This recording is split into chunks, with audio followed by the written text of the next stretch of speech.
We are ready to go. And this is the Board of Directors East Bay Regional Park District Finance Committee, regular meeting of Wednesday, August 5, 2020. And we will begin with a roll call of the Board of Directors attending. Caitlin? Perfect. This is Caitlin Stone, Committee Secretary, taking roll. Director and Chair Colin Coffey. Present. Director Ellen Corbett. Here. Director Dee Rosario. Here. Thank you. And so I want to ask Deborah Spalding at this point to introduce, I guess it's some new staff you want to introduce, and then I would ask management and staff to introduce themselves. Great. So I'm Deb Spalding, Assistant Finance Officer, and I'm really happy to have the chance to introduce our two new members of our budget team. So we have Christina Crosby, who's joining us. This is her essentially 2.5 week at the district. She's our new budget manager, and she comes to us from the city of South San Francisco, where she has really great experience. I think she said she was there for 15 years. And so now she's learning a whole new agency and has been doing our budget workshops for these past couple days. So we're jumping right into the budget process. And also Tao Wong Seipan is our new administrative analyst managing our project budget. So really happy to have you guys with us. Welcome. Welcome. Welcome. Yep, they're in the heat of the budget process right now, all getting started and ramped up. Good time to start. Yeah, we're happy to have you. Deborah Alker, do you want to introduce staff? Sure, we already heard from Deborah Spalding, our Assistant Finance Officer. Of course, I'm Deborah Alker, the CFO for the district. And we also have our staff member, Kim Balingit, is with us, our accounting manager. And several AGMs have joined us today. Jim O'Connor, Christina Kelchner, and Carol Victor District Council is with us today. We also have Jeff Rasmussen, Assistant Finance Officer, is going to be doing some presentations today. And I think that is what I'll stop with for now. All right, thank you. Deborah, could you continue and provide us with the notice we usually give before we get into these meetings on public attendance and public comment? Yes, thank you, Director Coffey. Today's Finance Committee meeting is held in accordance with Governor Newsom's executive order, allowing board and committee members to participate remotely. We are also providing live video streaming on YouTube for any members of the public that would like to watch. For public comments, which is at the end of this agenda, we have provided 3 ways for members of the public to provide comments. They can email the recording secretary, Caitlin Stone, at her email address, which is printed on the agenda, cstone@ebparks.org.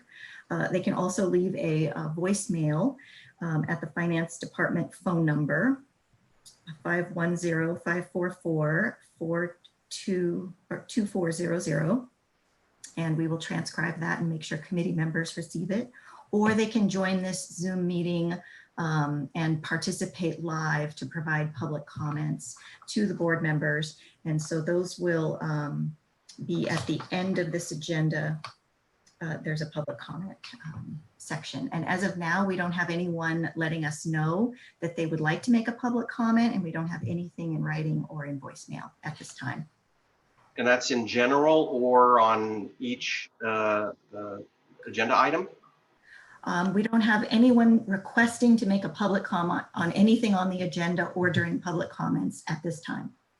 All righty, well, if something comes in during the meeting, you let us know, and I'll try to remember to ask as we go from one agenda item to the next, but I know sometimes I forget. And if there is somebody seeking to make public comment, either have it read by email or who's attending the meeting or trying to attend the meeting, let me know if I neglect to ask, because we want to make sure we provide those opportunities. Director Corbett and Director Rosario, are you all comfortable with the procedures and process that we've just described? We're all I'm good. we're all good to go. Let's go to agenda topic item 1, issuance of a letter of credit in the amount of $844,000 in favor of the California Department of Fish and Wildlife as an incidental take permit. And that is an information item. We go to Deborah Spalding. Hi there. Good afternoon. Deborah Spalding, Assistant Finance Officer. I am sharing my screen. Are you guys seeing this okay? Yes. Yes. Yes. So I am going to provide you with an overview of this item. And we are very fortunate to have Matt Growell with us. And I'm going to ask Matt to jump in at any time if he wants to provide more detail. And then definitely he'll be here to take questions if you have any at the end. So this is issuance of a letter of credit, as you already read, in the amount of $844,937,000. And I'll just say at the outset, we have every reason to believe that we will not need to draw on this letter of credit. We're just bringing this forward for information only, just so that you know that this is happening. And so first I'll provide a very brief overview of a very complicated project. So the McCosker Creek project is a restoration project. I think that's its primary aim, is to restore 3,000 linear feet of creek. But it's also providing enhancements and improvements of roadway, some bridges over the creek restoration area, improvements to utilities and infrastructure, vault toilets, staging area improvements. And so it's a over $13 million project and has substantial grant funding involved. And because it is such a significant project, the California Department of Fish and Wildlife requires us to get an incidental take permit. And so this is related to the risk or possibility that we might take a species. And so we get this take permit from CDFW, and it requires us to have some financial backing behind it, so that if something goes wrong, they have something to draw on in case something goes wrong. So it's an irrevocable standby letter of credit, and it will remain in place until CDFW cancels it, certifying that we have fully complied with our mitigation requirements.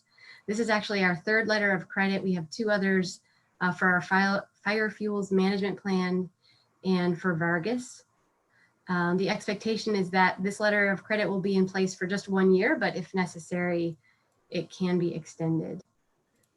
And that concludes this sum. And so this letter of credit will be through Bank of the West at a 1% annual fee. So that's $8,500 approximately will be the cost of the letter of credit.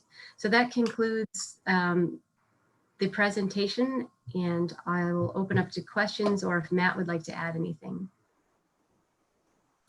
Thanks, Deborah. It was a good presentation. I want to I know there'll be questions, but wanted to add the reason we're having to do this for McCosker, because most are like, wait, we're doing all this restoration. Why are we mitigating? Well, what we're doing, when we permitted, we got permits for the full build out of the park. So that's the staging area and some additional trails. Now, some of our restoration on the creek corridor offset that, but it wasn't enough. And so we can't use the full creek corridor restoration because of the way we funded it for mitigation. Partly, we're saving some of the wetland mitigation in that area for our own needs.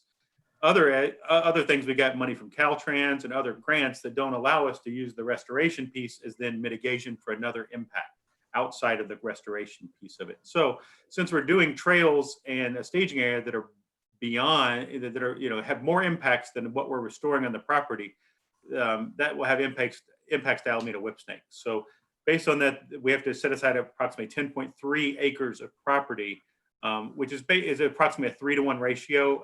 So I didn't get the exact number, 3 point something, whatever, as of the 10.3. Once we add it all up, that 3-to-1 ratio is what comes up with this amount that we have to then preserve in perpetuity. So the district's plans are to identify a conservation area in the Sunol area near where we're setting aside lands for fuels, If that doesn't work out and that isn't acceptable to CDFW, then we will then identify a district property of another area that is good whipsnake habitat to set aside and then manage in perpetuity. Once we've set that property aside and put a conservation easement on it, set up the long-term funding. We've recently talked about the funding agreement with CDFW. Once we start implementing that, this will all go away. This is really just a security that says, district, you will set up a conservation easement area and you will provide long-term funding. That's just a little more context. Director Rosario, you had a question? Uh, Your hand go up. yeah, I did. Actually, Matt just answered my question about the easement. What I was, the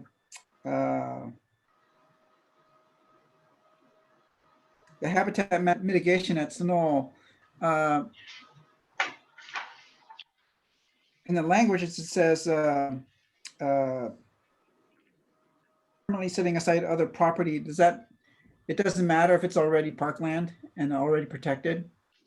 No, because it's not necessarily protected. Once it's part, I mean, we could still develop it for park uses.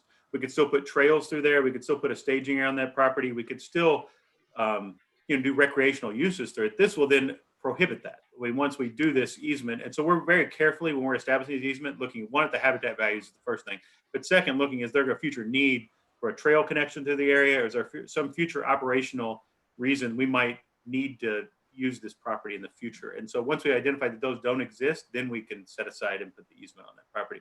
And we have to maintain it to a slightly higher standard than our other properties. Mm-hmm. We have to do long-term monitoring and then maintenance to make sure we maintain that as good habitat for Alameda whipsnake. So it gets a little bit higher level of management than some of our other land holdings.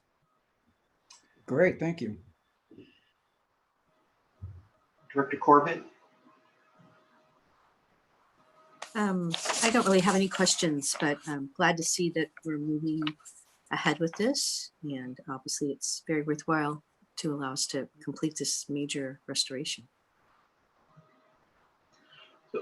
Thank you. So I have a question, I think, for Deborah Ocker, and this is generated because I think I'm going to be confusing myself with this and a similar program that compels us to set aside funding when we develop a new area.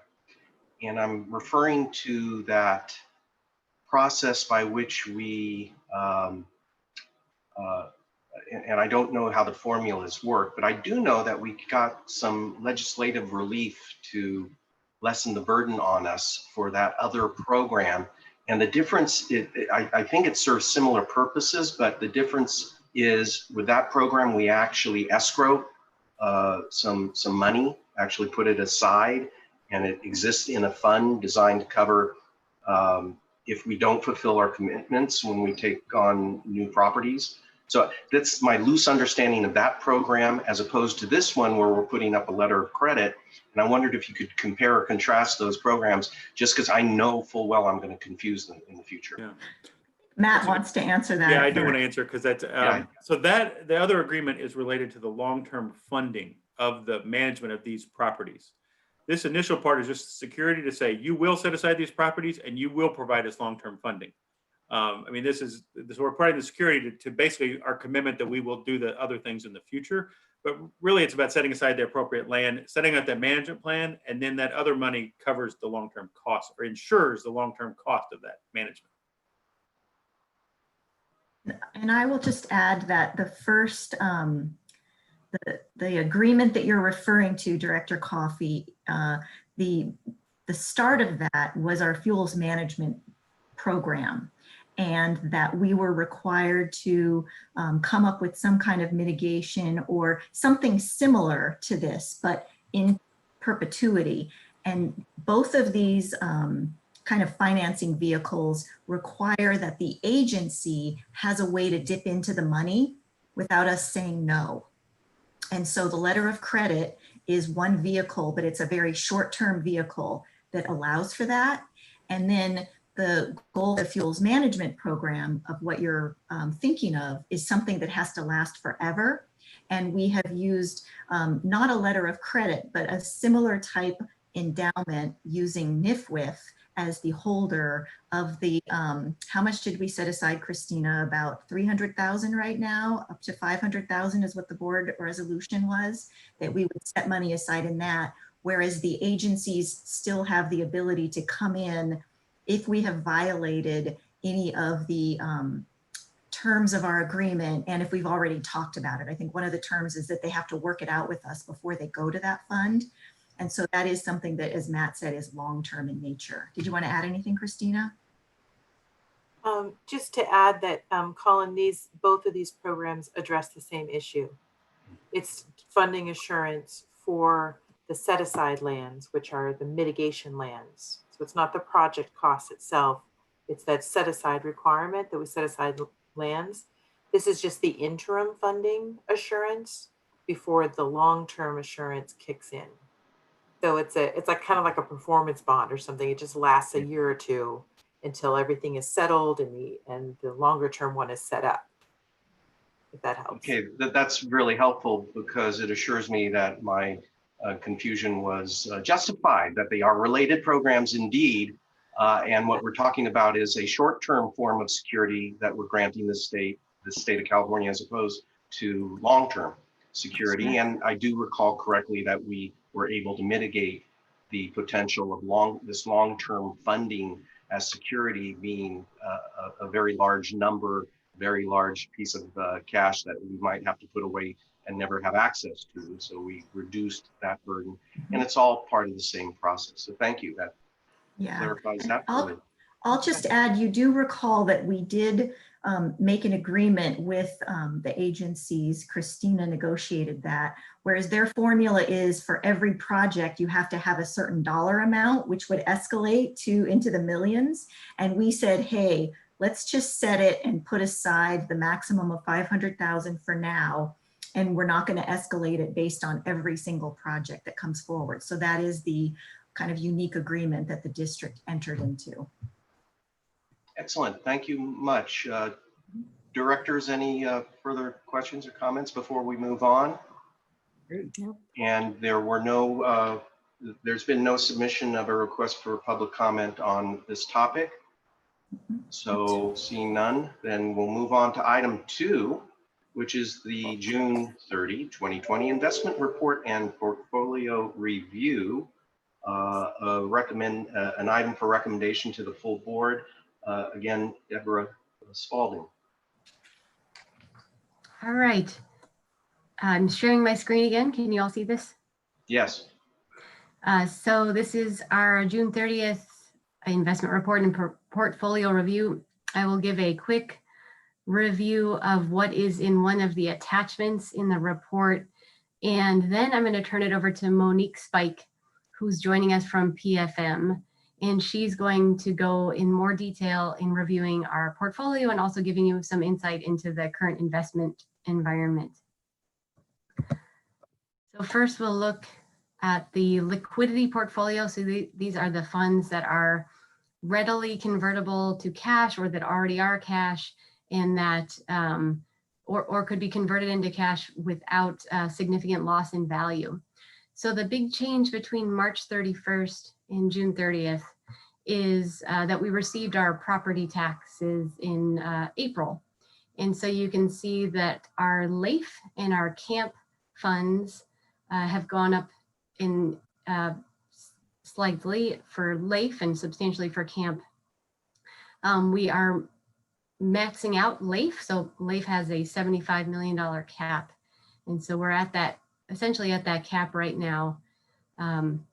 And we will be drawing down on those funds through the remainder of the year until we get our next big property tax payment in December. Moving on to short and mid-term securities. So these are funds that are invested for slightly longer term, between 1 to 5 years. And if you compare our current June 30th situation to March 31st, the two big changes are in the US Treasuries, where we have decreased our holdings of treasuries and we've increased our holdings of federal agencies. And Monique will, I'm sure, be getting into this in more detail about why these decisions were made, why these changes were made.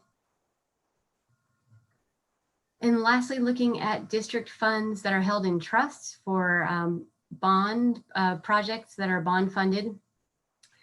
So you can see a small decrease in the project bond funds, and this just relates to projects moving forward during this time period and us then drawing down on those bond proceeds to get reimbursed for that work that was done. And then if you look at our debt service funds, that amount has increased, and that is again related to the April property taxes where that debt tax levy is coming in. And so now I'm going to stop my share, and I'm going to turn it over to Monique Spike to provide you with some more information. Thank you. Thank you, Deborah. I'm going to share my screen and attempt to show you the quarterly reports. Just bear with me a moment while I do that.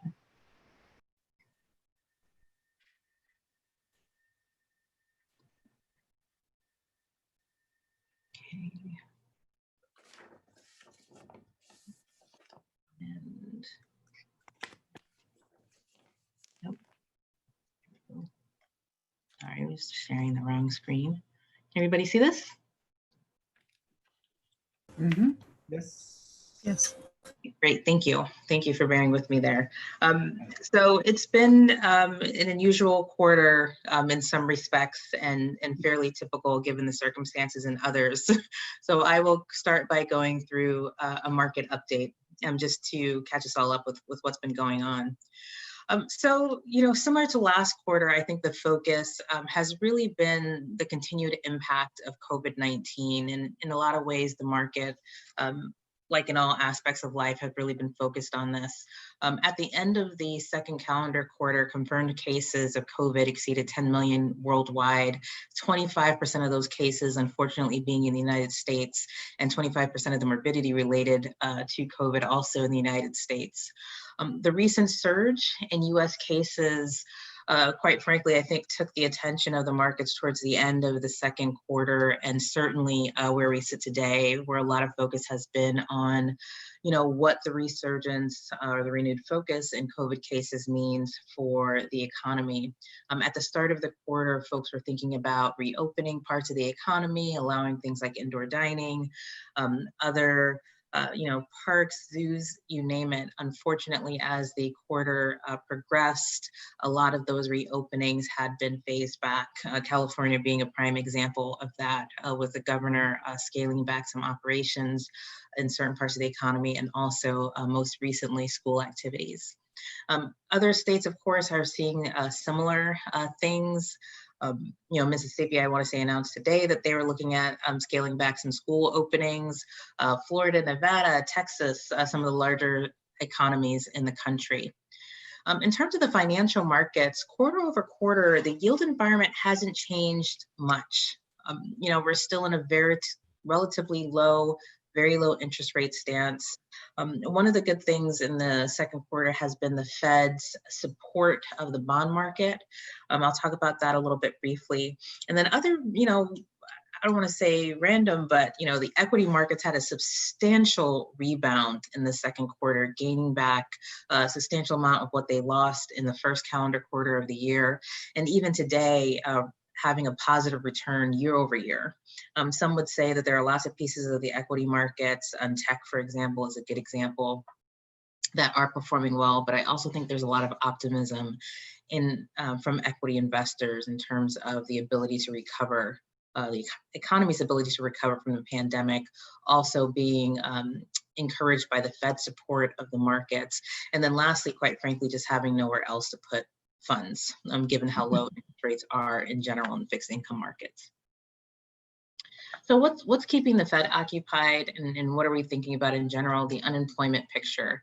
We all know as the economy shut down, as companies adjusted as a result of COVID, we saw unemployment surge at the end of the first quarter, and the unemployment rate has steadily come down month to month through the second quarter.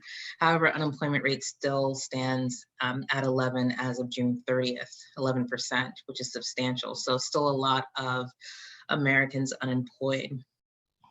We did see some positive signs in the economy. As you can see here on the slide, monthly retail sales did have a rebound in the economy. Some of that was due to, of course, folks being able to move once again in the economy. We're really paying attention to what that metric is going to look like at the end of this quarter, given folks' again, renewed concern about COVID and about moving about freely. New home sales also had a rebound. A lot of that had to do with the very low interest rate environment and mortgage rates that are available in the market. And consumer confidence and even manufacturing and services had a rebound. So those are good news. We are seeing some slight resurgence. The economic projections for growth is anticipating that we'd have a sharp recovery in the third quarter, given how much GDP declined in the second quarter. And if you hadn't seen those figures, I think the annualized GDP drop was 32.5% for the second calendar quarter of the year, which is fairly significant. And in order to have, you know, a projection of, I want to say the Fed is thinking negative 6.5% for 2020, you have to have a sharp rebound in the third calendar quarter. You have to have a sharp rebound in the fourth calendar quarter. So in some ways, you know, we're hoping some of these positive trends continue, but again, with the, you know, economic phasing, scaling back, you know, parents and guardians of school-age children trying to figure out how they're going to handle the fall semester, a lot of things are uncertain right now. So the interest rate environment, is very, very low and has been since the end of the first quarter. In the first quarter, the Fed cut the Fed funds target rate by 150 basis points. And you can see here, this yellow line sort of anticipates where we started the year, and the solid blue line is where we ended the second quarter. The 2-year today is floating around 11 basis points. So not a lot of income available in the market. The good news is we know how to manage portfolios in a low interest rate environment. We've done it before. Everybody got almost a decade's worth of experience after the liquidity crisis of 2007, 2008. So what we're really trying to focus on is deploying some of those strategies that worked well. One of those strategies was trying to focus on income opportunities in the portfolio. So I'll talk about some of the sector decisions we made during the second quarter to try to find securities that would offer really good value while maintaining some liquidity. Sector spreads are shown here on slide 5. One of the things to consider on this graphic is that the Fed has provided broad support to the markets. And so what that means is that, you know, a lot of investors where you see some of these spikes at the end of the first quarter, where investors were demanding higher yields for engaging in corporate notes, asset-backed securities, other types of credit instruments, you see those spreads came down, meaning as the second quarter went on, investors became more comfortable with the markets. And a lot of that had to do with the Fed being able to step in as a buyer and saying, we're providing support and liquidity facilities for nearly every high quality fixed income sector in the markets. So what does that mean? That means that we're still getting some additional spread from these securities, but the market's not, you know, in panic mode. And the same can be said in some ways about the equity markets as well. In the first calendar quarter of the year, we were not buying corporate notes. We were not buying asset-backed securities. I think we talked about that last quarter as part of our credit review. We did decide to re-enter that market in the second quarter. We had completed our, what I call COVID-related review on all the securities on our corporate portfolios, making sure that we were comfortable with all the issuers that our clients had invested in. We also completed a very specific review for asset-backed securities as well, looking at the underwriting standards for the asset-backed securities, looking at the, what I call sort of stress testing those tranches. So for example, for an auto asset-backed securities, we assumed what happens if these consumers all don't pay their car loans for 6 months, 9 months. What does that mean for the pay schedule of these securities? And are we still comfortable holding these securities under that type of stress? And the types of asset-backed securities that we purchased, we found that they did hold up to that scrutiny, and we were comfortable still holding any asset-backed securities in the district's portfolio. In terms of returns for the quarter, the first quarter was a very volatile quarter. Treasuries performed or outperformed almost nearly every asset class in the world nearly. The second quarter returned pretty much back to normal, where you were getting some additional income that you would expect and return that you would expect from going into asset-backed securities, corporate notes. So you can see on this chart, the bars represent what the quarterly returns were. So treasuries, of course, in the 1 to 3 year area, just using it as an example, returning the least amount and you increasing your earnings as you step up into different categories. The black line with the diamonds represent the year-to-date return in each of those categories. So as you can see, treasuries are up here. Treasuries return most of the return for the year so far in the first calendar quarter of the year, whereas everything else is pretty much caught up. The Fed's projections for growth are shown here on 7. And one of the things I want to emphasize is, we had a fairly rough second quarter, but we are projecting, a long road to full recovery. The change in GDP here, you can see in 2020, the Fed is projecting negative 6.5% for the year. And I already talked about how in order to get there, we're going to have a very strong third and fourth quarter. Now, I will note that these were the Fed's projections as of June before second quarter GDP came out. So I wouldn't be surprised if these projections look even lower the next time around. Unemployment rate, the Fed is projecting that it's going to take us a while to catch up to getting back to full employment, which is 4.5%. And you can see in this graphic here with this blue that they're expecting unemployment to be 9.3% by the end of this year and then slowly stepping down through 2022. The last exhibit that I'll talk about on this chart is the Fed funds target rate, because that is where our income comes from. And that is the anchor point on the yield curve. And it is currently 0 to 25 basis points.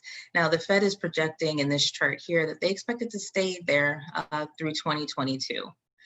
At least. Now, one of the things that we're talking about internally at PFM is, well, this chart only goes up to 2022. And for those of you who have ever seen Chernobyl, that HBO miniseries, the question is, well, this chart only goes to 2022. Does that mean that they're projecting that a change in 2022, or it just doesn't show 2023? So maybe there's a whole extra year of low interest rates. I just say that to say that we don't really know what's going to happen in the future, but based on the information we have right now, we're looking at a very low interest rate environment for at least the next 2.5 years. Any questions about the market before I move on to the investment performance? Looks good. Oh, I went back instead of forward. In terms of what we did for the portfolio, there's a lot of words on this page, so I will talk about this on the compliance statement and talk about the changes in each of the sectors that we invested in. So Ms. Spalding already pointed out that we saw a drastic decrease in the Treasury allocation and increases in federal agencies and other sectors. And that was part and parcel of our strategy this quarter. One of the things that we were trying to do was to take advantage of income generating securities. In low interest rate environments, the best thing that we can do is find securities that meet our risk tolerances and profiles and the city and the district's investment policy, and try to essentially emphasize income. And federal agencies this quarter were really attractive investments. Just as an example, in the second quarter of the year, for the most part, the 2-year Treasury floated about 16 basis points. Federal agency securities were providing additional income over and above Treasuries of about 20 to 30 basis points. So we were able to invest in a federal agency security and double the income we expected to receive on that investment for that term to maturity. In a low interest rate environment like this, that is exactly the type of investments that we want to be making. The same holds true for corporate notes and asset-backed securities as well. We were finding after our credit review, when we started to re-enter the market, that we were seeing very similar characteristics in terms of additional income. And so although we have a net decrease in these sectors, we did add some small allocations to corporate notes during the quarter. On 11, I do want to emphasize the statistics on the left, the yield at market and the yield at cost, because one of the things that's going to be really important as we move through this low interest rate environment is the portfolio's ability to hold on to income. And so the disciplined approach we've been undertaking for the district's portfolio allows you to have a yield at cost of 1.99%. Now, of course, that will decline as we reinvest in lower yielding securities, but it shouldn't decline that fast. You should be seeing substantial decreases in income, of course, your camp investments decline, but we won't see the yield at cost in your securities portfolio decline as fast as your overnight investments. And that's the benefit of having that hedge where you have some of your assets in longer term securities and some of the assets in the overnight investment vehicles. On 12, sector allocation over time is just shown here. So again, really taking advantage of those treasuries in the first quarter of the year. That allocation declining as we move those treasuries into agencies and other securities. And we expect the treasury allocation to continue to decline on a going forward basis. Return for the quarter has been phenomenal.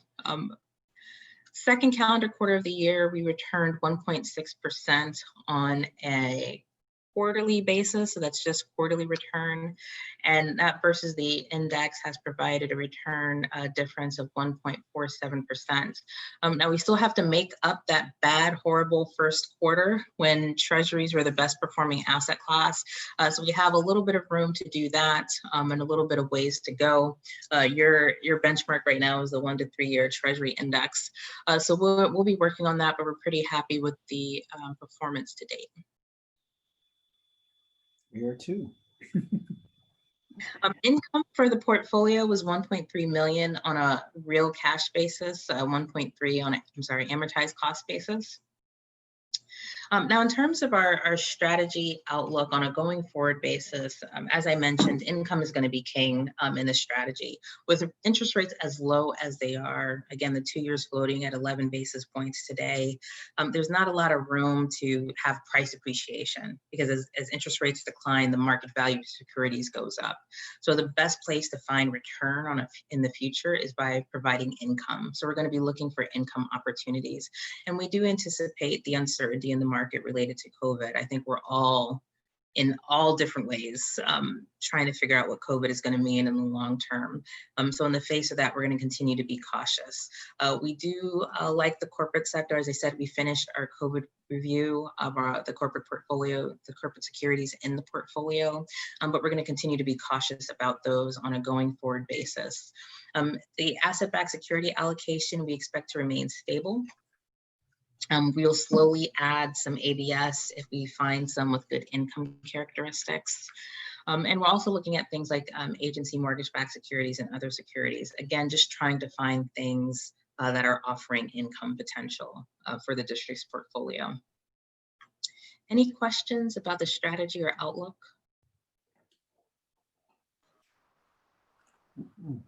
Certainly not. Deborah, I see you have a question. I don't have a question, but did you have more? Yes, I do. Go ahead and I'll comment after you're all done. Okay, great. This is our first quarter of reporting on the environmental, social, and governance strategy that was implemented in the district's portfolio. So I'm excited to talk about this. This is the first time you're going to be seeing these pages. So I wanted to walk through the strategy that the district agreed to. Before I go into that, I just want to remind you all that when we spoke about the ESG strategy, the goal was to take a look at how corporations that the district is invested in manage the risks in their business related to the environment, related to social factors. Social factors can include, human capital, labor, how they are operating in the community in which they're based, things like that, and governance. How are they being governed? What is the makeup of their boards and their governing policies, etc. And this body and the district's board decided that ESG would be an overlay in their investment strategy. So what we decided to do was to attempt to move the district's portfolio to companies that are managing their ESG related risks in a very responsible way. So companies in general who have low exposure to ESG related risks, which means that they are managing well their risk related to the environment, social and governance factors. The other thing that the district decided in that policy was for industries, there would be an exception for issuers who had higher than low ESG scores, however, were the best performers in their relative industries. So those were the criteria that the district decided on for the ESG portfolio. So I wanted to state that before I talk about how we will be reporting on compliance with this policy. Okay. So each quarter we will include a quarter-over-quarter summary of the ESG risk rating in the portfolio. And this summary will include on the side what the ESG risk rating was the prior quarter and what it is the current quarter. It will include the allocation across the portfolio in each of the individual ESG categories. I'll talk about each of these things specifically in a moment. And then on the left, we'll always include just some general points about what happened with ESG risk ratings in the portfolio for a quarter. So let's talk about, I'm going to start from the right instead of from the left. So forgive me, but I think it's important that you know what the visuals are. So we had started with an ESG risk rating. Each portfolio, each corporate note, a lot of the agencies, some of the supers, et cetera, will have an ESG risk rating. And then again, the ESG risk rating shows a score related to how each company is managing their ESG risk. The lower the score, the better. Because the lower the score means that there aren't a lot of ESG, there's not a lot of ESG risk in the portfolio, and or the ESG risk in the portfolio is being managed well by the company. So last quarter, the ESG risk rating for the portfolio was an average of 25.51%. And recall that the goal is to maintain issuers in the portfolio with ESG risk ratings below 30. Unless there are certain exceptions. This quarter, the ESG risk rating was 23.56.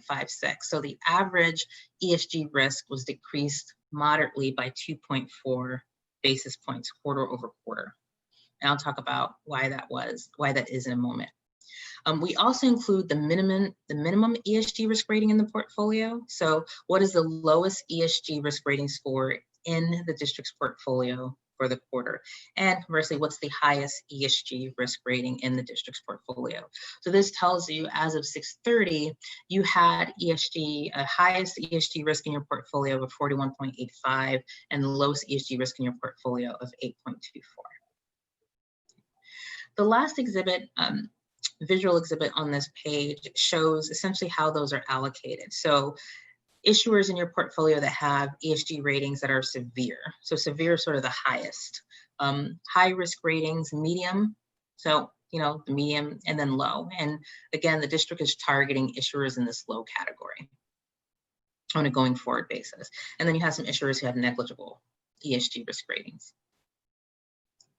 Now, in terms of what happened in your portfolio, we already showed that the ESG average risk rating decreased modestly by 2.4 points quarter after quarter. Now, that was because of a 14% increase in investments within the low risk category. Issuers in the consumer durables industry, consumer durables are products that consumers don't have to replace very often. Think about refrigerators, washing machines. Those are sort of durable consumer goods. So some of those were added to the portfolio during the quarter and had the effect of reducing the portfolio's risk rating. And of course, you had some issuers whose risk ratings changed modestly quarter after quarter. Now, the company we partner with, Sustainalytics, one of the reasons we partner with Sustainalytics is because they are constantly reviewing disclosures and reports and financial reports from the companies to evaluate their ESG risk ratings in real time. So then when we report to you, you will see sort of those changes. And I'll show you that momentarily. So the next exhibit that you will see will include essentially a little bit more detail about where those ESG risk rating changes came from and why you're seeing changes to the ESG risk rating over time. So here we state that the district's portfolio maintains sort of the medium ESG risk exposure in the portfolio. So medium risk exposures is 35 to 55 in terms of ESG risk rating. And average management score. And we know that the decline in the ESG risk exposure, so again, ESG scores are really talking about exposure to ESG risks and what that's based on. So the exposure score, which is here, is based on factors such as business, geography, financial strength, incidents in history, and that is what we're evaluating, or Sustainalytics is helping us evaluate. And the management score provides a signal about how the company is managing the ESG risk. So I'm going to say that another way to make it more plain.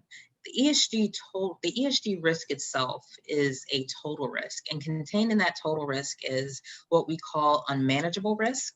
So things that an industry just can't help. If you are a Chevron, for example, you have exposure to the oil industry, and that's just what it is. It's unmanageable until the business model changes. You will always have exposure to the oil industry. So that's just unmanageable risk that you can't do anything about.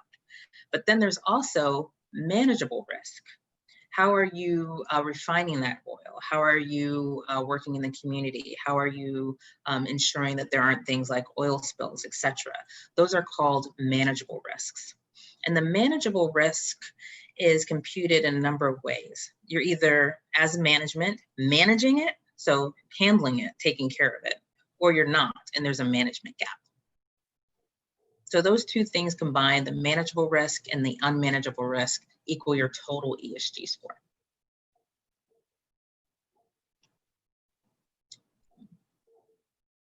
So last couple of things, you see these two notes quarter over quarter here, down 2.4% quarter over quarter. So that means that general exposure, sort of that unmanageable risk, managed risk, declined quarter over quarter for issuers in the portfolio in general. Whereas the average management score increased quarter over quarter. Now, the management score increasing is a good thing. That means that companies in general are trying to manage more of their ESG risk. So they're doing something about it. And that's what we generally want to see.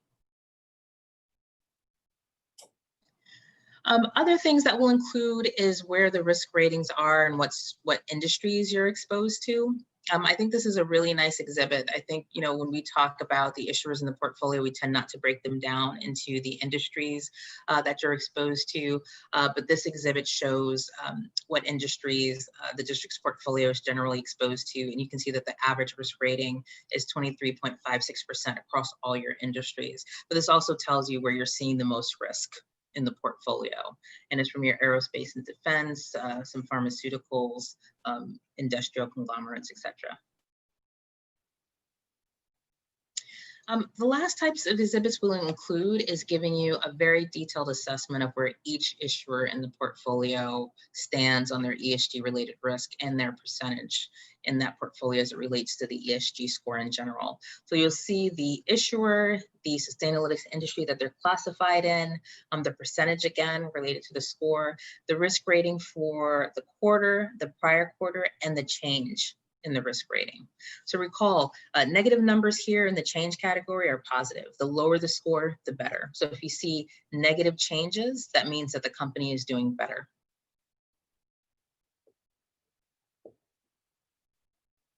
Any questions about that? Will we have an opportunity, Monique, to come back to this this topic, ESG? Yeah, I believe so. Yeah. Okay, then I'll hold back for now. I think I was just going to add, Monique, that this is really great to walk us through this, and looking at ESG alone is a little bit risky. And so I know, as you're being our investment advisor, you're showing this to it to simplify it.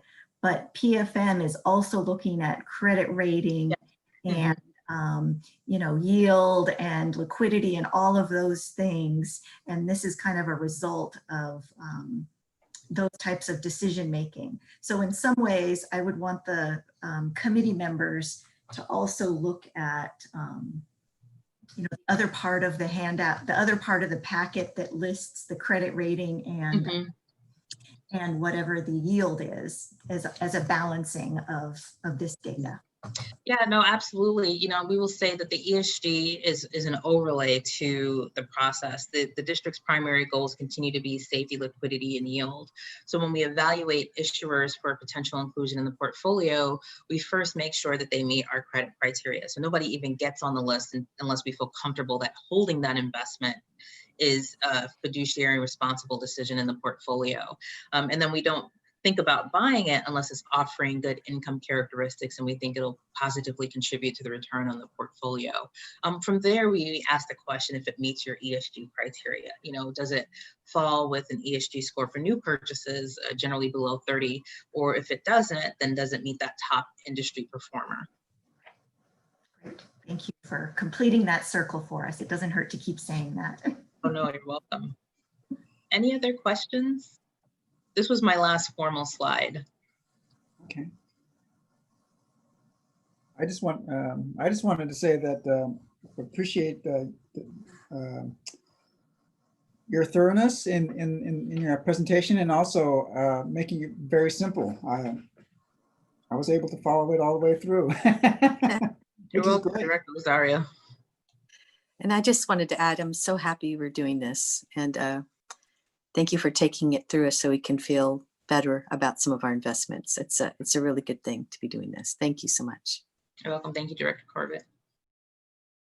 So let me ask Monique on the ESG assessments. Is it fair to say that all the corporate holdings we have ultimately get put through this assessment through sustainability analytics?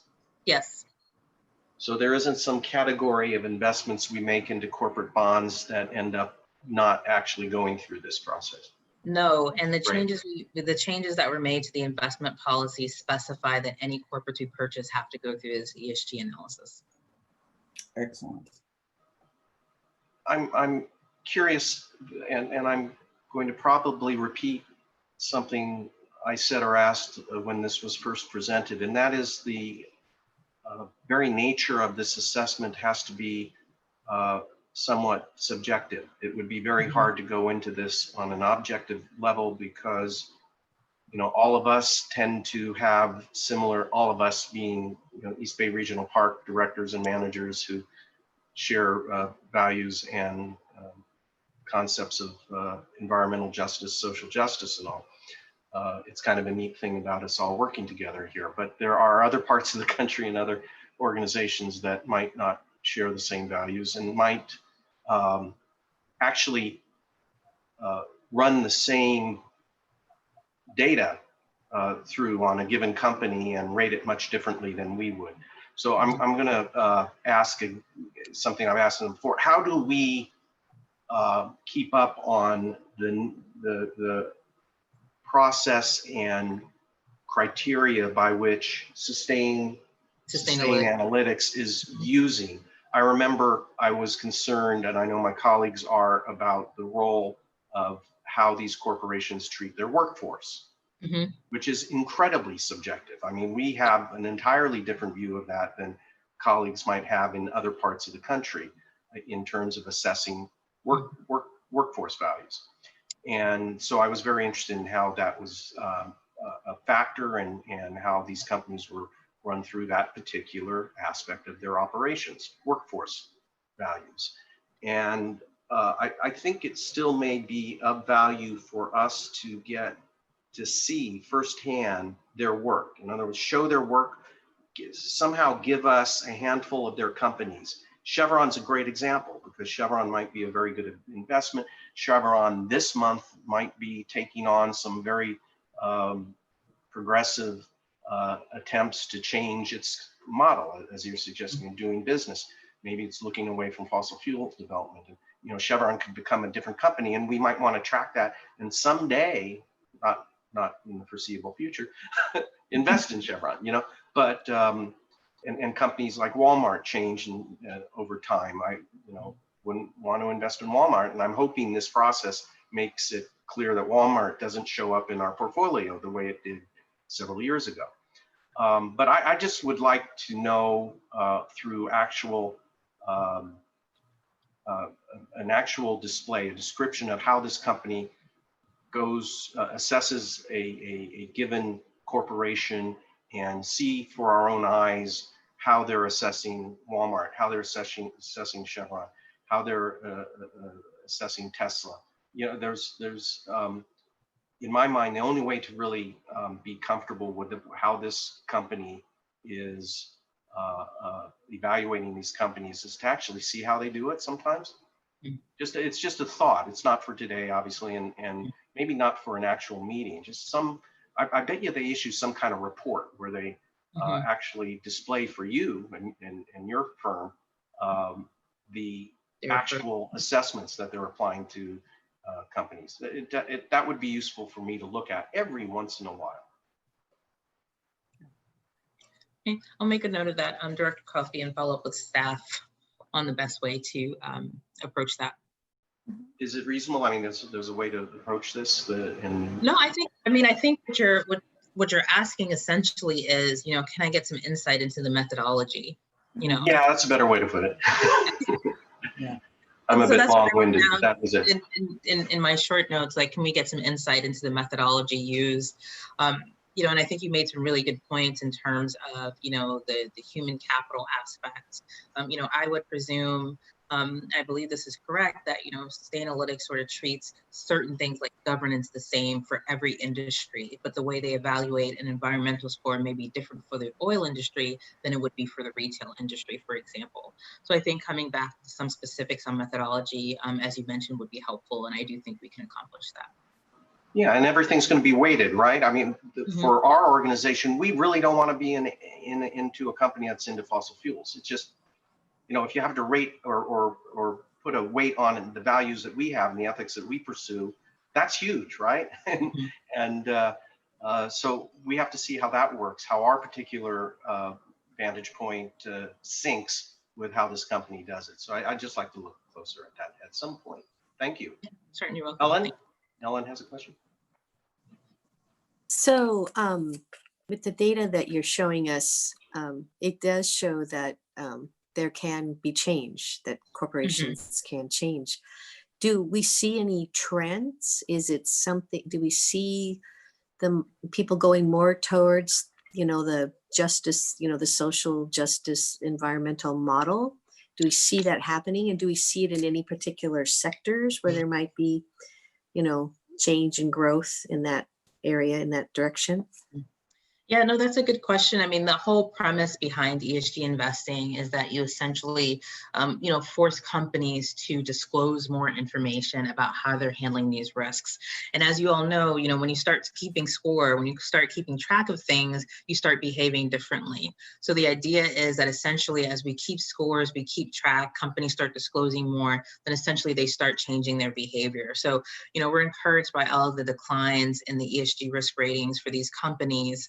And, you know, folks are starting to pay more attention to social justice issues, social issues, governance practices inside their corporations, and that will ultimately be reflected in the ESG score. Good news. We'll keep track of that. Thank you. You're welcome. Director Rosario? Oh, I'm good. I totally second what Director Coffey has just said, but to me, it's like simple math, you know, always show your work. And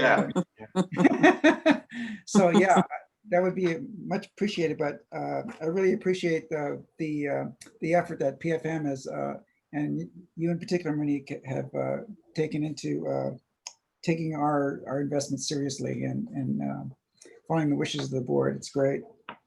Great, thank you all. That's very nice. Deborah Ocker? Yes, thank you. I just wanted to also say, this is going back to the first part of the presentation. Of course, this is the time where we so appreciate our investment advisors. PFM is able to really dig in and look deeply at what's going on in the economy. It is so unusual, as Monique showed on her charts, that when unemployment is higher than it's ever been and GDP is recovering and the stock market is doing okay. I mean, it's all so bizarre. It's really kind of unimaginable to Yeah. project what's going on in the future. And so we really appreciate having you as part of our team. I just wanted to restate some of the takeaways. I don't think you said it that clearly, but we did have good returns this last quarter. Yes, you Yes. I did. think you were hinting that it's not going to happen for the next 2 quarters. It's going to Yes. be reduced. Yeah, So no, we- yeah, Yeah. fair enough. Oh, thank you, Deborah. That was so good of you to have her throw in. Thank you. Yeah, yeah. It looks really good. She this doesn't want us to quarter, be but surprised. Yeah, it's, no, I yeah. always, I did not jump up and down about first, the last quarter performance, because it was great. It was phenomenal, the overperformance of the benchmark. But in some ways it was also a correction. So, I think the district benefited from its allocation, and that certainly served us well. We're really happy with the performance. But, if you start seeing, 147 basis points of outperformance from us each quarter, you got to ask me some tough questions. We understand. And it does, just like other revenue sources, the market takes time to adjust, right? And when you buy new investments, that's when you really see this reduction in income. So we understand that. And also the detail of the analysis of ESG is really great. I do recall, Colin, that Director Coffey, that we did talk about getting a little deeper into Sustainalytics, and we have, access to them, so we can certainly bring back more information about how they do their work. That's not a problem. Yeah. That's all I wanted to add for now. All right. Well, any public comment? No, None? Director. None came in. I wanted to thank Monique. I was about to say how it's always great to see her because she usually brings good news, and now I'm kind of deflated by Deborah Ocker. So, but Well, we got some good news. but the point, Monique, is that aside from relative good news or future, we always take away from your presentations a feeling of great reassurance that we're in good hands, and that's very important. So thank you. Thank you. You all enjoy the rest of your week. Thank you very much. Thank you. We have to make a motion, I believe. Yes, you got your So staff moved. recommendation here. Do I hear a motion? So moved. Second, Moved by Director Corbett, second by Director Rosario. Caitlin, could you call our roll? Absolutely. Director Corbett, Aye. Director Rosario, aye. and Director Coffey. Aye. Thank you.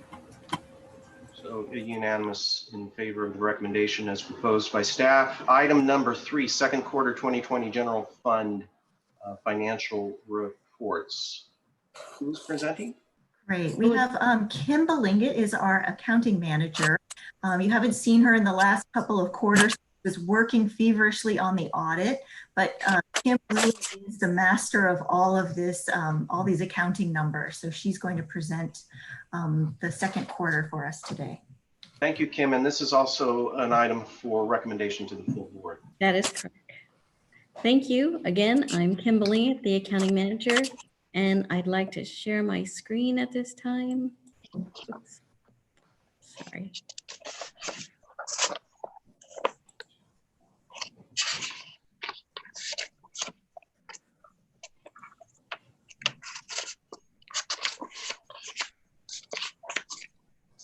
All right. Does everyone see that? Yes. Okay, thank you. All right, I'm here today to present to you the second quarter 2020 general fund and other governmental funds unaudited financial report. Let's begin with an overview of the general fund revenue and expenditures for second quarter 2020. If you'd like to follow along, I'm on page 71 of your packet or page 76 of the PDF. The first column represents the annual budgeted amount for revenue and expenditures. The second column are the actuals as of June 30th, 2020. The actual revenue are $78.7 million or 45.7% of budget. Actual expenditures are 86.1 million, or 46% of budget. On the next page is attachment A. Here are the general fund revenue and expenditure trends for the past 5 years. The blue line represents total revenue, and the red line is property tax. Property tax is the district's primary source of revenue, and it's 90% of our budget. Looking at expenditures, salaries and benefits represent 62% of the general fund budgeted expenditures. Next is attachment B. Attachment B are the details of the general fund revenue and expenditures by category and division. Where the variance is plus or minus 10%, an explanation has been provided at the bottom of the page. The most significant revenue variance is the shortfall of $3 million in charges for services compared to second quarter 2019. Of the actual 1.7 million in charges of services, only 434,000 was earned in the second quarter of 2020. This is due to cancellations of reservations and recreational programs and refunds issued due to the COVID-19 pandemic. This variance will only continue to grow in the current quarter. Expenditures for second quarter 2020 are slightly lower slightly lower to prior year, but on track with the current budget when you factor in encumbrances. We will see larger variances in salaries, supplies, and services in the current quarter, mainly due to COVID-19 pandemic restrictions on the Park District's recreational services. Next, we have the unaudited, unassigned fund balance for general fund. We begin the year with 71.3 million. We add in the 2020 projected revenue of 172 million, less the 2020 budgeted expenditures of 187 million, leaving us with an estimated 56 million. The district currently has a general fund reserve policy to set aside 32% of annual revenue, and that calculates to 55 million, leaving us with an excess of 954,000. Lastly, we have the attachment C of your packet, which is a summary of other governmental funds. The special revenue funds consist of lighting and landscape district, zone and benefits, and Measure WW local grants. Project funds are used for land acquisition and construction. These expenditures are lower to prior year due to the purchase of Deer Valley and Peralta Oaks North in second quarter of 2019. The debt service fund covers debt payments for Measure WW bonds, and the internal service fund costs include workers' comp, general liability, major infrastructures, and employee benefits. This concludes my presentation of the second quarter 2020 financials. Does anyone have any questions? Well, let me start with my colleagues. Director Rosario, anything? I am good. Thank you. Director Corbett? I'm good too. Thank you very much. Thank you. Well, so, okay, Deborah, you go, then I'll go, okay? Are you sure? Okay. I just wanted to share with the committee that this chart is something that we've shared with you already, I think twice in the preliminary stages. So, what Kim presented are the final June 30th numbers, and they really do kind of solidify the fact that we all know we have not been charging fees for the whole quarter since March 17th. And So as Kim mentioned, when we project forward, now I think we are going to be able to do a pretty solid projection of how the end of the year is going to look. We know that we are able to open the swim season. We're looking at, are we going to be able to have a little bit of camping near the end of the year? We don't really have a date set of when that might happen, but we certainly have more information now. And so we'll be calculating a little bit more solid of a forecast for charges for services. You know, since property tax really is the core of our general fund revenue, we should be getting our true-up payments this month in August. And so we'll have a better sense of where we are in property tax closer to the end of this month. So we are still working on these projections. I just really want to have the most current information before I put something out there. So there will be more information to come, but certainly this is not a surprise to see the picture of revenue. Our expenditures are tracking a little lower because we haven't had our INR programs. We didn't bring back very many of our seasonals at all. You know, we basically just did some lifeguard training, and we haven't had a need or the ability to bring back any other seasonal staff. So you can see that, along with just the slowdown in recruitments just due to this crazy situation. So that's about where we are with the general fund. If I may, and I'm reading the charts, you're projecting, consistent with what we've discussed in the past, you're projecting a general fund revenue over expenditure by the end of the year that's a deficit. Is that correct, if I'm reading the chart right? We have not made, you know, the chart is showing our mid-year appropriations now. So when we look at the amended budget column, it includes our mid-year appropriations, which are utilizing that one-time opportunity money from last year. So that's why it looks like a deficit. That wouldn't show up here because it was revenue from last year.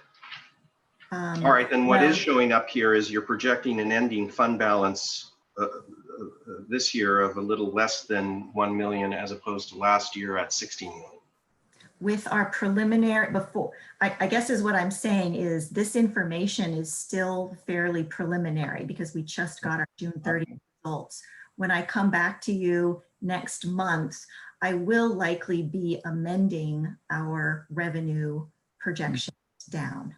So it will show a different chart than what you have there as we analyze this new information about canceling swim season. And once we get our property tax revenue in, at our next meeting, we'll come back with some information that I believe will likely show that we will not hit our revenue target in charges for services, and we will have more information about whether we will or will not hit our property tax targets, which is a little bit, I mean, I really think we will hit our property tax targets for this year. It's the future years that are more in question. Okay, well, I feel duly admonished. You're telling me to be patient and not just look at these figures and assume what the year end's going to look like. Nice try. I mean, it's, you know, we're going to sit here and start speculating and worrying and being, because that's what we're here to do. Though I appreciate the call for patience. I actually take this as fairly good news. I mean, it's hits that we know we were going to take, and some of the unknowns are doing better than we might have expected in terms of revenues. And I know I get statistics on property values, property sales in both counties by the nature of the property and what's happening almost monthly from some real estate friends I have, and things are tracking fairly decently in terms of property values month to month. And so that is, you know, pretty good news. So, you know, I'll try to be patient, but it's just something your directors are going to be trying to figure out all the time, because that's what we do. Director Rosario. Yeah, just a follow-up question. Would it be possible for towards the end of the year to carve out the numbers for revenue that we would have gotten, projected revenues that we would have gotten from concessionaires, and then also what our cost or cost savings would be from not bringing on our seasonal staff. Absolutely. We will bring that to you at our next meeting. Yes. Okay, that'd be great. Thank you. Director Corbett? One of my questions was answered, and one of mine is similar to what Dee just asked. So if you already answered, we don't have to, we can start worrying, but we'll start to see property tax numbers change a little further because obviously they're not impacted as immediately. They're sort of a lead before they get hit as a result of the COVID-19 crisis. And then I also was interested in seeing how closely our fees for programs are, how they correlate to our part-time employees, how those numbers sort of match up, how those work together. I know they're not exact or precise, but it would be good to see, you know, if there's, I mean, you know, I hate talking about this because it means people's jobs, but, you know, what sort of savings there may have been because we didn't bring people on to teach programs that we couldn't provide during COVID-19. But it would be good to know that information. And I think I had one more question. No, maybe not. But I did want to say this isn't unexpected.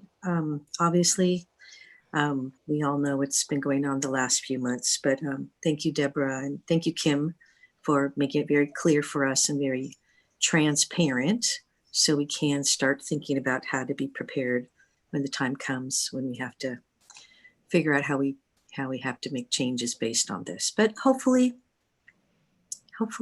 you know, there'll be a swing. I'm the eternal optimist. Things will AGM Alvarez. Thank you, Chair Coffey, Deputy General Manager Ana Alvarez. And I would like to just emphasize that the Park District is tracking the COVID-19 impacts to our finances. We will be sharing with the board a full report. And that just cautions that as the pandemic continues to evolve, while we can provide some snapshots, that's all they are. They're snapshots. They're moments in time.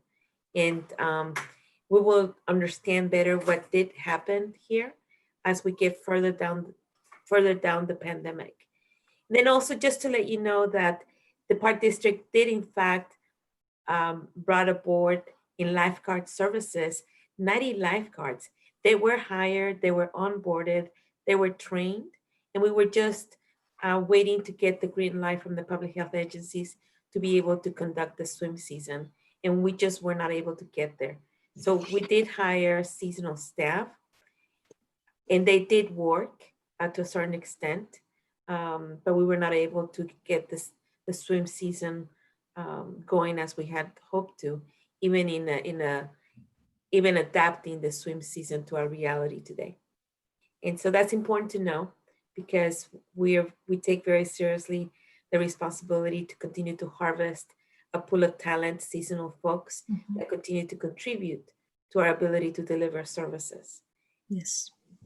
And in regards to the fees, we are looking very seriously, and I appreciate Deborah putting together a team to understand better how to phase in our fees and our fee structure that adapts to the reality today, but also that maintains the core intent of establishing those fees, right? So as we're opening amenities and services throughout the Park District, we will be looking at what fees will best respond to the needs of the Park District and be able, because we don't want to be an outlier, one, and we want to maintain whole our fee structure. So most likely we will be reestablishing our camping fees and our boarding fees, and not necessarily the day use fees for some of the facilities. Thank you. Director Corbett? I just wanted to say, I so appreciate how thoughtful we really are as an organization. We're not just looking at, a spreadsheet and saying, oh, that's the way it is. But we actually have these conversations to talk about, when we're talking about finances, we want to eventually start onboarding some of the programs for a financial reason, but we also, because of the revenue that it brings in, but we're also thinking about what types of programs and needs there are actually out there in this new COVID world, as families are looking for programs that may be safe, that might be able to be staged depending on how things continue to go with regard to health concerns. And at the same time, thinking about,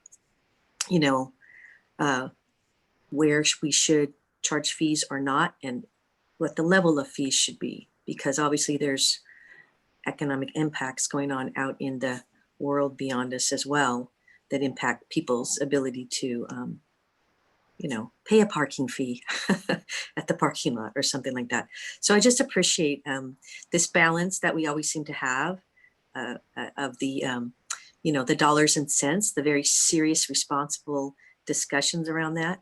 And then also sort of the piece of the reality of the community that we live in and who we provide services to.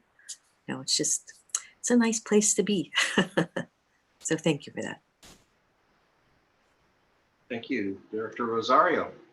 Yeah, just one last thing is that, of course, I second Director Corbett's statements as well.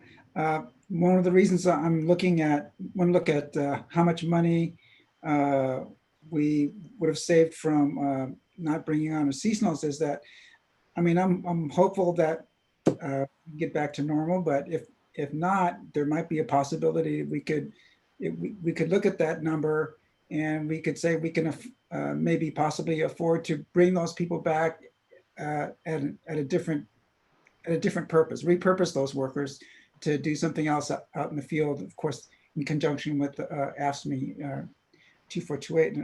And so that, that's something as a possibility of repurposing some of those folks to meet the demands of the public in the future. So that's one of my outlooks on trying to get my head around the numbers. Good point. And that, yes, and that parallels with the repurposing the programs as well to fit within all the restrictions and everything else we're trying to balance here. So yeah, that's great.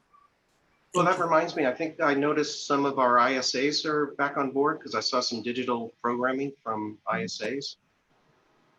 Does anyone up on that? I am not. I believe so, but I'm looking for Jim O'Connor or Kip. Oh, great, Kip. Kip? Yeah, sure. Yeah, there are a couple of ISAs who have put in some time, but I'm not sure that they'll continue to be working. So we're working closely with operations on that because we were not bringing seasonals back at this point. So yeah. All right, well, that's good to know. I just was curious because I did see a couple of people I know from out in the parks showing up on some recent digital work, and that was, I thought, a really good thing to see them back. We have to have the committee make a recommendation to the full board to review and accept Kim's report. Is that correct? Yes, that is correct. Is there a motion? So moved. Second. Director Corbett seconds. Caitlin? Great. Director Corbett. Aye. Thank you. Director Rosario. Aye. Thank you. And Director Coffey.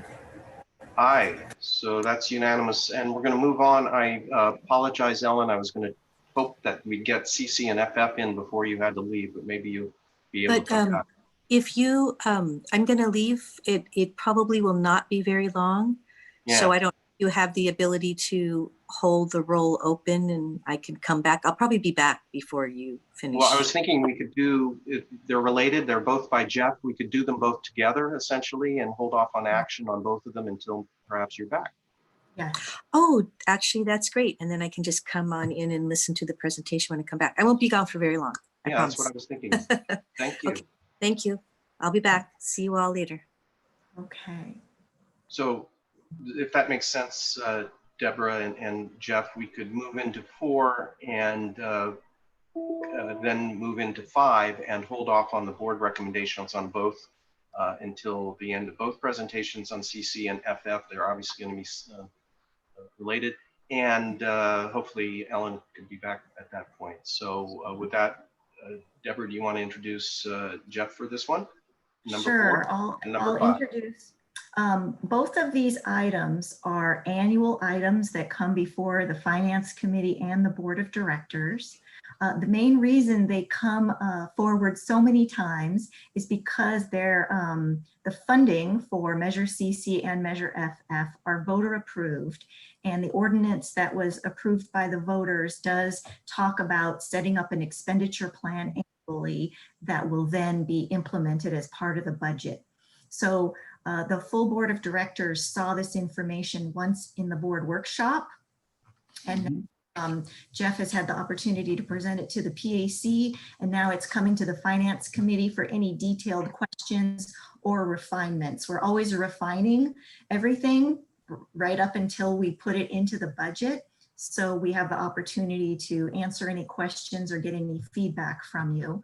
And so Jeff will just go through and remind you that we're in the process of closing out Measure CC. We're not collecting any more taxes. We had our last tax levy last year. And then when we moved to Measure FF, of course, July 1st of this year was the first fiscal year that Measure FF is on the tax roll, replacing Measure CC. So it just, ended CC, changed to FF. So with that, I'll go and have Jeff walk us through the details. Thank you. Good afternoon, members of the Finance Committee. Jeff Rasmussen, Assistant Finance Officer. So if you don't mind, I'll begin sharing my screen. Give that a moment.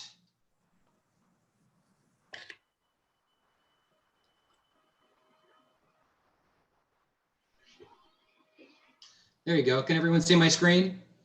Yeah. All right. I'm glad you just how you wanted to make the recommendation for these, so I understand we'll take them both together at the end of the presentation. This is the same presentation that was shown at the board workshops, and maybe fortunately for Director Corbett, she also saw it at the Park Advisory Committee, so we'll spare her a third thing. At the end of the presentation or during time for questions, maybe I will ask Rick Rickert to maybe comment on the discussion at the PAC meeting. He can add to our conversation. But with that, I'll go through the presentation. That would be great. We'll start with Measure CC, and here's just a great picture of the pathways completed at Kennedy Grove for the new playground out there. So the pathways are funded by Measure CC. What's most important to realize here is that as with Measure CC and FF, we only get a certain amount of money each year. We get $3.1 million each year for CC, and we'll look forward, we only get $3.3 million per year for Measure FF. And that has a huge implication on funding staffing, but more importantly on how we can fund projects. We don't get the money all at once, so we can't do all the projects all at one time right at the beginning of the measure. And then, as Deborah said, we're beginning to close out Measure CC, but it'll continue through this year and for several years to come. The overarching message here is we have 83 projects, 48 are complete, and 35 are in process or on track.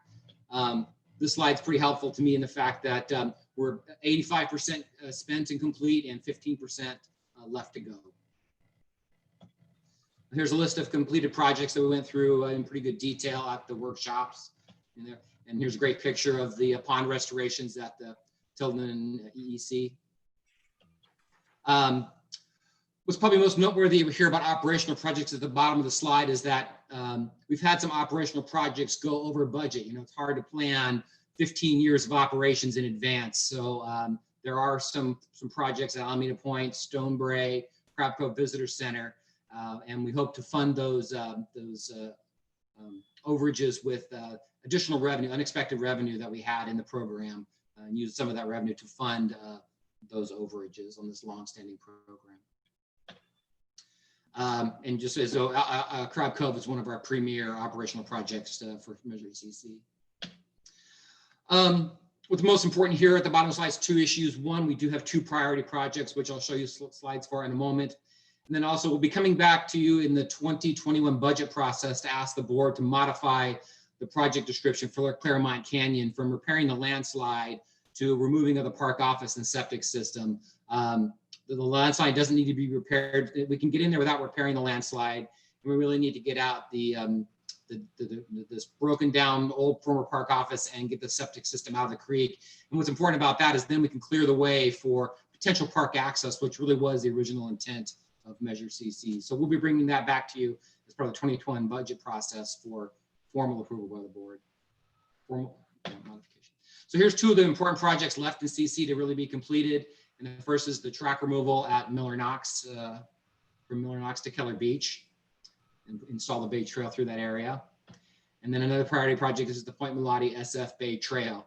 And the Trails and Planning Division is working hard on moving this forward. It is going forward and should be completed next year, but still a lot of work to go. And then a recently completed project is the Albany Beach project, which is sort of wonderful Measure CC project. And then of course, safe and healthy forests is an important aspect of both Measure CC and Measure FF, as you're well aware. And with that, I'll pause. Any questions from the committee? Nope. Hearing none, I will move on to Measure FF. I have a question. I'm sorry. I was raising my hand.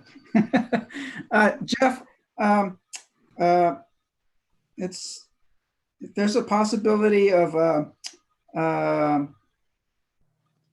on our page 76 of the packet.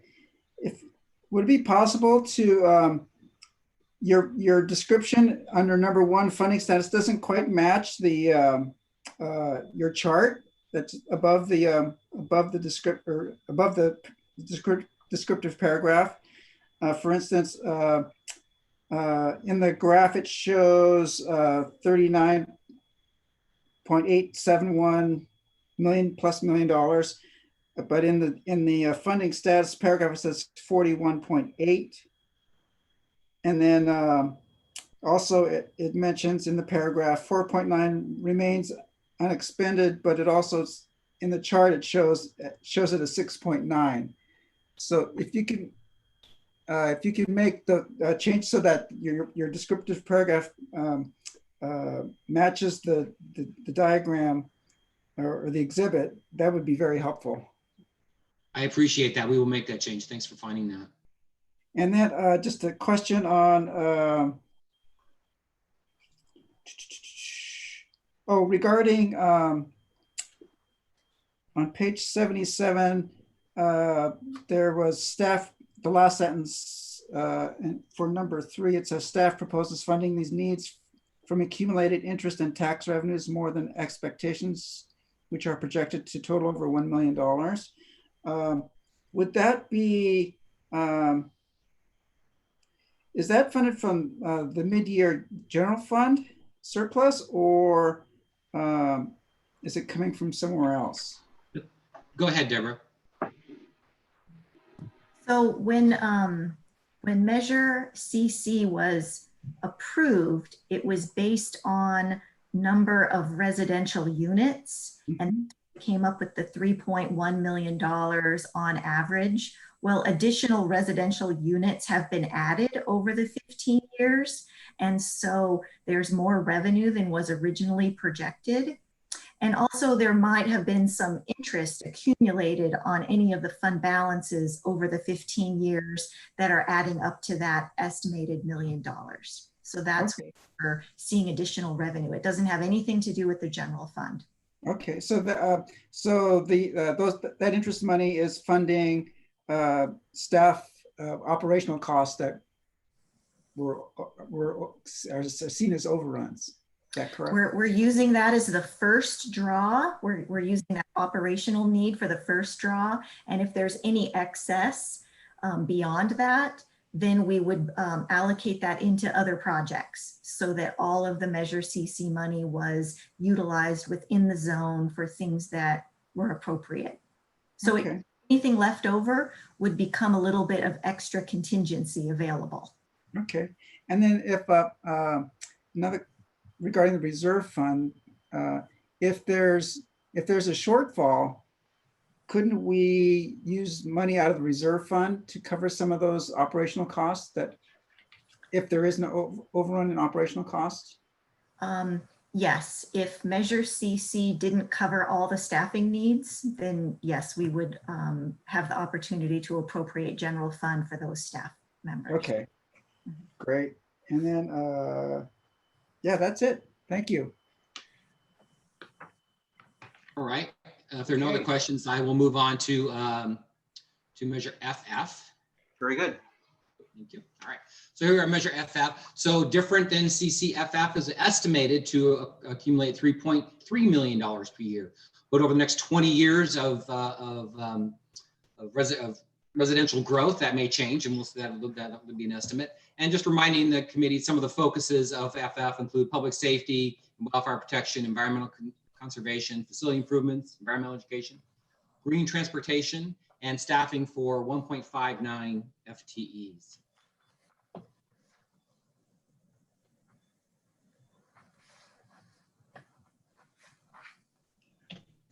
And here's a list of the brief list of the 11.59 FTEs by park. So let's see where the money's going over in the next 3 years. Important at the bottom here, though, is that as we transition from Measure CC to Measure FF, 2.19 FTEs that are funded in Measure CC will not be funded by Measure FF and will need to be moved to the general fund in the 2021 budget. And that includes a fire captain, part of a heavy equipment operator, 0.55 parts of a ranger, a plumber, and a portion of a sanitation driver. Great. So the board, as part of the mid-year process to get us started, did, as part of the mid-year, appropriate $1 million to Measure FF projects. As Deborah Ocker has said before, we actually begin collecting revenue in the second half of 2020. So we wanted to begin moving on implementation of projects for that. And then I also will mention briefly, just remind everybody, this is the Measure FF zone, and it is the exact same zone as Measure CC. So the map on the right is the zone for Measure FF as well as Measure CC. So 2020 major projects include Crown Beach infrastructure. I'll show you a picture in a moment. Green transportation for Point Melody and Doolittle, and a small amount of money to begin the Temescal water quality improvements. So Measure FF has $1.5 million for water quality, including Lake Temescal, and we put a small amount in mid-year for that, but I'll caution the committee that $1.5 million will not be all the money necessary in order to fix all the problems at Temescal. But this money, like all of our measures, is critically important for beginning the upfront necessary studies and environmental and engineering work to do, and then really gives us a great opportunity to leverage and pursue grants and with the knowledge and the work that we do. In mid-year, also appropriate money to the McKay Avenue sewer water line and paving. This is a critical infrastructure project. We really can't begin to do anything out at Crown Beach or even maintain our current operations unless we address some of these issues and work with the state. So this project is moving forward and is on a critical timeline. So then looking forward to Measure FF in the 2021 budget, some of the priorities, and again, are green transportation. The Oakland Zoo, just as in CC, the Oakland Zoo will get $100,000 per year in Measure FF. Point Isabel shoreline stabilization is a priority. Redwood tree conservation at Roberts and Redwood Parks. We look to develop a partnership with the Redwoods Conservation League to interpret and protect redwoods there. Safe and healthy forests, our fuels management program will be continuing always a focus, as well as projects at Sibley, Huckleberry, and Tilden. And then water quality throughout the measure will be an important part of the program. So with that, I'll take a few questions, but at this point, there were a few comments or discussion at the Park Advisory Committee. So Rickard, do you have anything you want to add to this discussion I may have missed? I don't think so, Jeff. Thank you for recognizing me. I think mostly the presentation gave you a chance to familiarize new members of the PAC with the two measures, and that was good. The questions that came up I think were mostly specific to particular projects that members were interested in, and I don't recall any that were unusual in that regard. One one question that came up was the effect of the property tax issues due to COVID. And I think Deborah pointed out that it shouldn't have, or it was Deb that pointed out, not Deborah, I'm sorry, that it would probably not have a great effect since it is a per property tax rather than an valuation tax. And that was good news to hear. And I think there was also a question about expiration of CC. And as I understand it, although the money's no longer being collected, we don't have a deadline for spending it. And that's pretty much what I can report from the PAC meeting, in addition to the fact that we forwarded it to the Finance Committee, recommending that it go to the full board. Thank you, Rick. You're welcome. Director Rosario. Yeah, speaking of project, I did have one question on a project relating to CC, and that was number one, the painting at Piedmont Stables. Did that include, Jeff, did that include the outside and the inside? I'm sorry, Director Rosario, I don't directly recall. I know it included the inside because there's a lot of discussion about sealing of the lead paint and those kinds of things. Yeah. I know that Nate, I'm not, if it didn't at that time, I know Nate Luna since that time has worked on a large outside re-siding project. It was kind of separate from CC. I can't directly recall. I can have Nate Luna and Mass to get a hold of you and give you an update. Okay.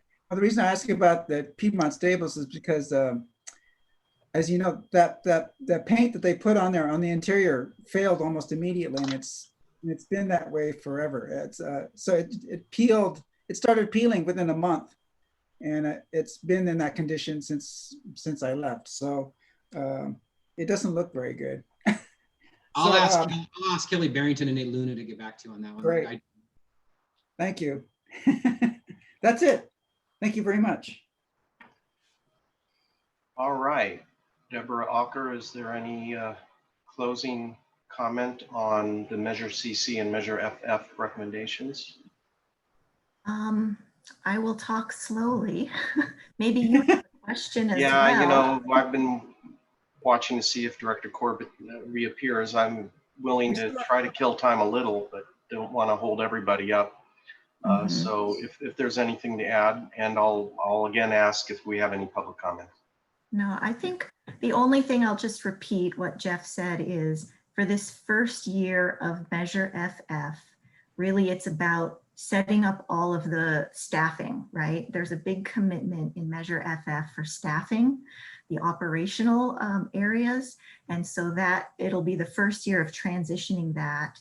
And the fact that the general fund did take on some of the staff that was allocated in Measure CC so that some newer positions could come into FF and that we could have more for projects. That was part of the negotiation of putting the expenditure plan together.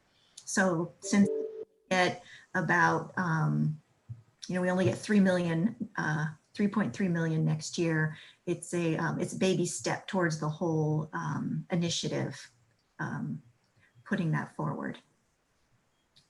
So this will go again to the board as, I think mainly as part of the budget process. We do historically bring the expenditure plan to the board separately, but that was really to approve the tax levy. So I'll check with district council and see if it's necessary to bring to the full board since we've seen it twice.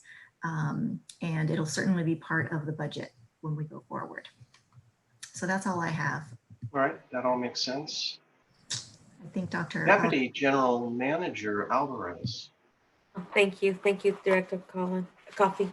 I just, I do have a question for staff in trying to understand the discrepancy on the numbers. And thank you so much, Director Rosario, for bringing that forward to our attention.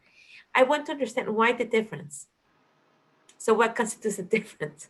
I'll tell you the difference. It's a version control error. So okay. I just looked at my board workshop packet and that number was adjusted. But I think so it's not that we have new revenue. This version of the report didn't get that edit, unfortunately. So it's really version control. So the pie chart is correct that we have 6.9 million remaining unexpended. So there's no new revenue that came in. No. Okay. Okay. So we just Wanna need to make sure. correct the narrative. So we apologize for that. It's a typo. Oh, gee, if I can just kill another 30 seconds, I see a director coming back. I was about to make director comments and come up with something brilliant to share with you folks, but maybe you'll be spared that. Yes. Director Corbett, welcome back. Let's let her get settled.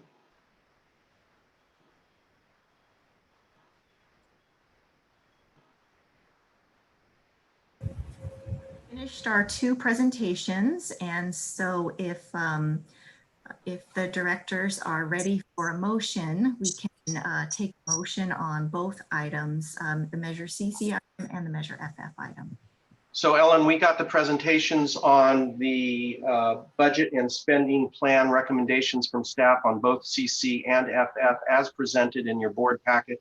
And of all people on the board, you and Dee know these numbers and designated expenditures better than any of us. So I think you should be ready to pursue that motion. So the motion, let's do first CC, and that would be a motion to recommend to the full board the budget and spending plan as noted in Exhibit 4. So moved. Second. Second from Director Corbett. Caitlin? Great. All right, Director Corbett. Aye. Thank you. Director Rosario. Aye. Thank you. And Director Coffey. Aye. So the next motion will be on item 5, which will be to recommend to the full board adoption of the budget and spending plan on Measure FF as presented in Exhibit 5. I have a motion, Director Corbett. I'll move that. And second, Director Rosario. Caitlin? Great. So first, Director Corbett. Aye. Thank you. Director Rosario. Aye. Thank you. And Director Coffey. Aye. So that timing worked out I just planned that perfectly. Thank you so much. I mean, it was just, I had it perfectly down to a T there. But people did get to miss my musings that I was going to do to fill time. Anything else from management? And nothing else. Thank Rick Rickards for your participation. Thank you, Caitlin, for making the meeting possible and making it work, and all the finance staff. And I'll let Deborah Ocker close. I'll just say we do have public comments are next on our agenda, and we had a few other members of the public join since the meeting, so I'm not sure if we have anyone that would like a public comment. Caitlin, did you get any information on any public comments? Just one from Kelly, please. Great. Mr. Abreu is here. All right, Kelly, I do see your name there. I wasn't sure who it was. I should have suspected, and I'm sorry to move along. Kelly, if you want to sign in and add your input, that would be appropriate at this time. Hi, can you hear me? Yes, yes. You can. On the property tax revenue forecast, if you read the budget document, which is 180 or whatever pages long, some of it, I believe, is referring to estimated property tax valuations from the county assessor. So I believe that some of these things are not just parcel taxes, which are rather regressive and are rather fixed, but are in fact valuation based. And they do, in fact, the budget makes a big point of being in close communication with the county assessor to obtain updated financial estimates for the valuations on annual or whatever on a frequent basis. And they have retained a an outside consultant, an econometric forecasting firm to make those kind of estimates. I think the name of that firm is Beacon Economics. So here we are. It's early August, and as I recall, August was the time for the updated forecasts to be made on the property tax for a regularly scheduled property tax budget forecast update as part of your budget cycle. I'm wondering if that is going to happen this month. I'm wondering how that budget forecast, I'm waiting with bated breath to see how the budget forecast looks for the property tax revenues. I believe that number is very much outdated and needs a very, very thorough and professional and ultra professional update by real experts. Thank you. Thank you, Kelly. Deborah, you want to respond? Sure, I'd like to comment. So I'll thank the speaker. It is this year, our finance committee for August is the first week of the month. Typically, it's the last week of the month. And so our regular schedule is that we have more information by the end of August. We have received preliminary information from Alameda County on our assessed valuations, although Contra Costa County asked for an extension before they were able to provide. I think they asked for a 30 or 40-day extension to provide assessed valuations due to the pandemic. So we're waiting for their data. So absolutely in August, we are going to be crunching all of the property tax numbers. We are a little bit different than other local governments because we have a December 31st year end. Our budget cycle is 6 months later than the rest of the local governments around us. And so you have seen a lot of number crunching and projections going on at the city level because they had to adopt their budget for July 1st. So we have a little bit of extra time. And the assessed valuation date that the assessors use is January 1st, 2020. So the date of the valuation for this property tax assessment is prior to the pandemic. So that's kind of interesting. And I had shared this with the board at our last meeting.